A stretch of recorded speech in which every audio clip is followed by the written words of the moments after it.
이 그래프는 미국 전쟁연구소의 자료를 기준으로 2025년 11월부터 26년 4월까지 우크라이나와 러시아가 통제 중인 면적의 월간 순 변동을 나타내는 그래프입니다. 붉은색은 러시아가 통제 중인 지역을 늘렸다는 뜻이고 노란색은 우크라이나가 늘렸다는 뜻입니다. 2024년 8월 우크라이나의 쿠르스크 침공을 제외하고 개전 직후부터 현재까지 거의 대부분의 기간 동안 러시아는 크든 작든 통제 중인 면적을 늘려왔습니다. 그러나 러시아가 통제 중인 면적의 증가 추세는 계속해서 하향하다가 26년 4월에 손실로 돌아섰습니다. 우크라이나 전쟁에서 러시아가 밀리게 된 원인은 복합적입니다. 26년 2월에 러시아군 대상 스타링크 차단 및 푸틴의 텔레그램 제한 등으로 러시아군의 지휘 통제가 어려워진 것도 그 한 요인이고 드론과 방공망에서 밀리기 시작한 것도 요인이고 러시아 후방의 정유소와 석유시설 등 경제 기반에 대한 공격이 본격화된 것 등 여러가지 요인이 영향을 미쳤습니다. 러시아의 전쟁 경제를 떠받치는 주요 자금원은 석유입니다. 26년에 들어서면서 러시아의 방공망이 더욱 본격적으로 뚫리기 시작하면서 러시아 후방의 에너지 인프라와 군수 공장은 거의 매일같이 드론 공격 등으로 심각한 타격을 받고 있습니다. 개별 공격을 전부 다 다루기에는 시간이 부족하기 때문에 4월부터 발생한 대표적 사례만 보고 가겠습니다. 러시아 니즈니 노브고로드주 크스토보시는 우크라이나 국경과 직선거리로 약 900에서 1000km 떨어진 곳입니다. 크스토버에는 러시아 최대 민간 석유 기업이자 국영 기업인 로스네프트에 이어 러시아 2위의 석유 생산 기업인 루코일이 소유 중인 루코일 노르시 정유소가 있습니다. 26년 4월 5일에 방공망이 뚫리고 정유소가 공격당합니다. 송유관에는 압력을 넣는 시설인 가압 펌프장이 필요합니다. 크스토버 정유소 남쪽에 차로 17km 정도 거리에는 고르키 가압 펌프장이 있고 이 시설도 4월 23일 새벽에 우크라이나군의 공격을 받습니다. 우크라이나의 공격에 가장 집중적으로 반복 타격을 받은 석유시설 중에 하나는 흑해 연안 크라스노다르주 투합세 정유시설과 항구입니다. 투합세 정유시설은 연간 1200만 톤의 처리 능력을 갖추고 있고 투합세 항구는 노보로시스크와 함께 러시아 흑해 원유 수출 인프라의 양대 축이었습니다. 우크라이나 보안국과 공군 등이 협력하여 4월 16일에 투합세 항구 및 정유시설에 대한 장거리 드론 공격이 성공했습니다. 이때 대규모 화재가 발생하였고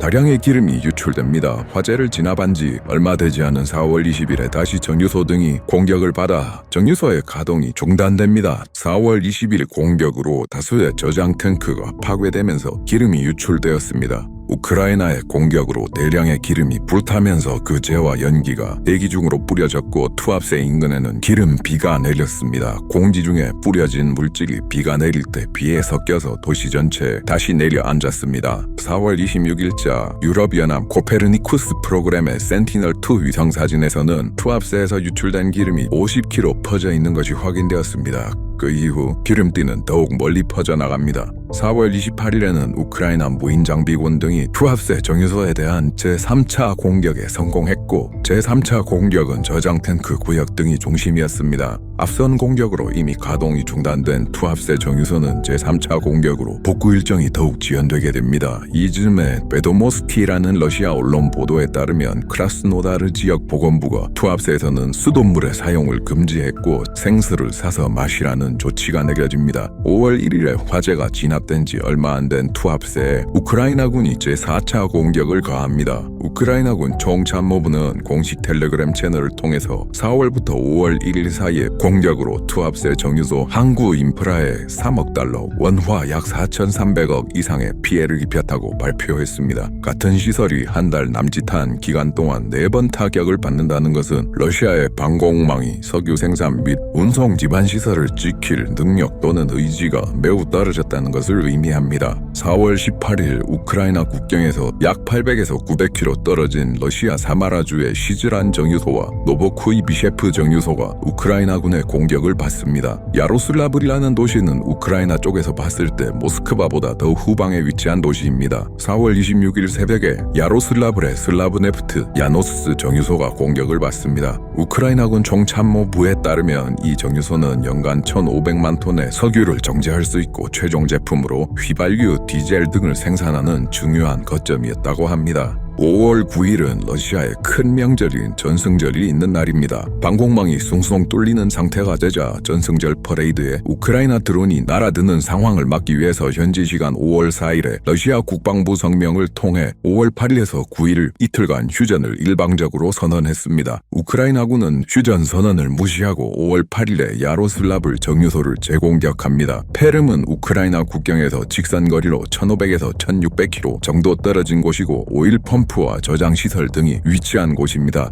우크라이나 보안국은 4월 29일과 30일 양일에 걸쳐 페름의 오일 펌프와 저장시설 등을 공격했고 대규모 화재가 발생했습니다. 페름 공격 직후 젤렌스키는 트위터에 장거리 제재라는 개념을 직접적으로 언급했습니다. 이 개념은 러시아 석유에 지불되는 돈은 러시아 전쟁 자금이라는 것이고 장거리에서 군사적 타격으로 경제 제재를 대신한다는 개념입니다. 이후 젤렌스키는 트위터에 장거리 제재 이야기를 자주 합니다. 5월 7일에도 페름은 다시 공격받았고 센티널2 위성에 찍힌 사진이 공개되었습니다. 기름 관련 업체나 시설만 공격을 받는 것이 아니라 전쟁 물자를 생산하는 기업들도 광범위하게 공격을 받습니다. 26년 5월 5일 젤렌스키는 트위터에 장거리 제재의 또 다른 성과라고 하면서 F-5 플라밍고 미사일 등으로 러시아 연방 추바시아 공화국 체복사리 인근에 위치한 방산업체 전 러시아 릴레이 공학과학연구소 브니르 프로그레스 공장 등을 타격했다고 발표합니다. 이 업체는 러시아 국영연구기관 산하의 방산업체이고 공격을 받은 공장은 GPS 신호와 러시아식 GPS인 글로나스 신호 등의 위치 정보를 수신하는 코메타 계열의 안테나와 드론과 미사일에 들어가는 항법 장치 등을 생산하는 전략적 중요성이 높은 공장입니다. 같은 날인 5월 5일 우크라이나 무인장비군이 레닌그라드주 키리시 인근의 키리시 네프트 테오르그 신테즈 정유소를 공격했다고 발표합니다. 연간 설계 처리 용량 2010만 톤, 연간 실제 처리 용량 1750만 톤으로 러시아 전체 원유 처리량의 약 6.4%에서 7%를 담당하던 시설이었습니다. 키리시 정유소의 화재는 나사의 화재 정보 시스템에도 열 이상 현상이 포착되었습니다. 레닌그라드 주지사 알렉산드르 드로즈덴코는 자신의 텔레그램 채널에 키리시 산업단지에서 화재가 발생했다고 발표했습니다. 로이터의 보도에 따르면 이 공격으로 키리시 정유소는 운영을 중단했습니다. 블룸버그 등의 5월 초의 기사에 따르면 우크라이나의 석유시설 공격의 결과로 러시아 하루 평균 석유류 처리량이 469만 배럴로 감소해 2009년 이후 약 17년 만에 최저치를 기록하게 됩니다. 호르무즈 해협 사태로 인해 기름값이 폭등하는 상황에서 우크라이나의 석유시설 공격은 수출량을 줄여서 유가급 등으로 러시아 경제가 회복되는 효과를 일부 상쇄시키고 있는 것으로 보입니다.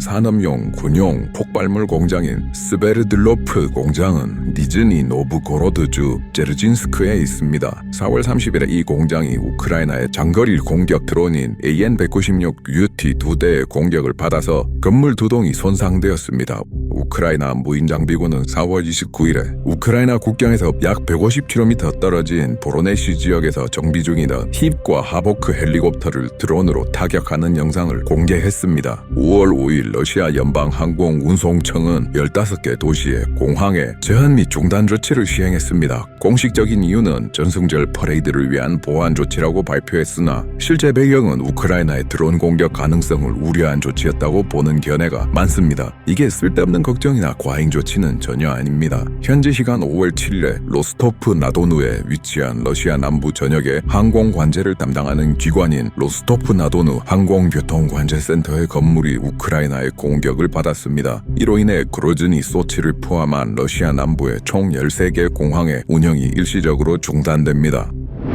드론 공급망 상황도 러시아가 밀리게 된 원인 중 하나입니다. 24년 5월에 셔이구가 물러나고 새로 국방장관이 된 벨로우소프는 우크라이나 무인장비군의 사례를 참조하여 러시아 무인체계군을 25년 11월에 창설합니다. 러시아 무인체계군의 지휘관은 복무 경력도 정식 군사 교육도 없는 유리 바가노프라는 전직 사업가입니다. 바가노프는 전쟁 이전에 배관, 위생설비, 건축자재 판매, 부동산 양계장 사업을 운영하던 민간인이었습니다. 유리 바가노프 콜사인은 유니타즈로 한국어로는 화장실이라는 뜻인데 이것은 바가노프가 전쟁 전에 배관, 위생 설비, 용품 판매 사업을 했던 것에서 유래했습니다. 바가노프는 러시아의 우크라이나 침공 이후 러시아군의 주요 드론 공급업자가 되었습니다. 그 당시 바가노프의 사업에 대해서 러시아 방산업계와 밀블로거들이 많이 비판했습니다. 구독자 14만의 러시아 밀블로거 로마노프는 26년 4월 7일 게시물에서 바가노프를 강하게 비판했습니다. 러시아 국방부 차관인 크리보르치코는 군수 보급을 포함한 방위 산업을 담당하는 인물입니다. 알렉세이 나발리가 2021년 1월에 수감되기 전에 나발리는 탐사 보도 조직인 반부패 재단을 이끌었고, 이 조직은 국방부 차관 크리보르치코가 두 딸 모두 원정 출산을 했으며 작년은 여권을 통해서 미국 시민권을 보유한 것이 확인되었고, 둘째도 미국 마이애미 출생이라는 기사를 냅니다. 밀블로거 로마노프의 주장에 따르면 바가노프는 크리보르치코와의 인맥을 통해서 VT-40이라는 매우 심플하게 생긴 FPV 드론을 공급했고, 그로자 S라는 봉고차의 뚜껑을 관통하는 마스트를 세운 것처럼 생긴 대드론 전자전 장비를 공급했습니다. 로마노프는 바가노프가 최저 품질의 불량품을 공급했다고 주장했습니다. 밀블로거 로마노프는 4월 13일 텔레그램 게시물을 통해서 러시아 국방부 산하 첨단 연구 특별 프로젝트국이라는 러시아 드론 제작업체가 최전선의 모든 부대에 드론을 제공하지 않을 것이고, 드론을 오직 러시아 무인체계군에 공급할 것이고, 드론 공급을 바가노프가 전적으로 직접 관리할 것이라고 주장했습니다. 기존 러시아군의 드론 공급망에서는 개별 부대와 민간의 자원봉사자 및 소규모 업자들에 의해서 분산된 드론 생산 시스템이 돌아가고 있었고, 개별 부대의 요구를 상대적으로 유연하게 반영하고 있었습니다. 텔레그램을 통한 모금과 중국을 통해 수입되는 드론 부품이 러시아군의 자생적 드론 공급 시스템을 떠받치는 기둥이었습니다. 그러나 26년 2월부터 시작된 러시아의 텔레그램 차단 조치 등으로 모금 활동은 더욱 어려워졌습니다. 또한 국방부 주도의 드론 공급에 집중하는 소규모 업자들과 현장의 병사들이 돈과 노력으로 정립한 노하우와 유연성에 악영향을 미칠 가능성이 큽니다. 26년 3월에 구독자 32만 러시아 밀블로거는 우크라이나가 드론전에 우위에 있다고 푸틴 정권의 전쟁 수행 방식을 비판하는 등 여러 경로로 러시아 내부에서 비판이 나오고 있는 상황입니다.